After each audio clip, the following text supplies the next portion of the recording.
What do chokers and guillotines have in common? Most people associate this accessory with the 90s, but its origins go all the way back to ancient Egypt and Mesopotamia. It shows up in fashion throughout history over and over again. Today we're focusing on the French Revolution. A little backstory of why I'm talking about this. The 2006 Marie Antoinette movie is one of my favorite comfort movies. The fashions in this movie are widely discussed, but no one ever discusses a little accessory she wears, the choker. This simple ribbon around her neck not only becomes a fashion statement, but a political statement. And this doesn't happen until after her death. Let's talk about the real Marie Antoinette now. During the French Revolution, women wore ribbons around their neck to mimic being guillotined. Super quick backstory. The French Revolution took place between 1789 and 1799. It was a period of political and social change in France that led to the building blocks of democracy. The country was rebelling against the French monarchy and their lavish lifestyles.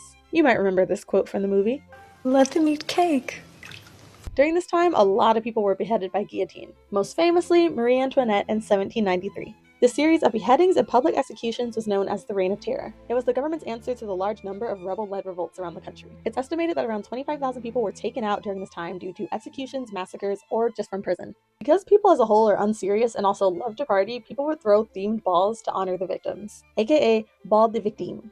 My French is horrible. I tried. These balls started around 1797 and were usually thrown by dancing societies. To attend, you had to be related to a guillotine victim. Now, related is very loose, like it could be your neighbor across the street, could be anybody. Chances were you knew someone who was a victim. Attendings wore either mourning clothes or elaborate costumes with crepe armbands to signify that they were in mourning. Some women wore scandalous Greco-Roman attire with sandals or bare feet. It was a possible illusion for the fact that people went to the guillotines barefoot. This style of dress was known as costume à la victime. These costumes often included an accessory worn by both men and women, a red ribbon tied around the neck. Many women began wearing this red ribbon, or sometimes black ribbon, even outside of balls. This would show their support for the rebels. Now, some modern scholars question whether the ball de victime actually existed or if it was made up by different authors or newspapers around the time. However, evidence of their existence does exist in the France National Library, so back to the movie. I could talk about the movie Marie Antoinette for hours, especially the fashion in it. So let me know if you want me to make a separate video just on that. You can especially talk about these Converse that appear in the movie.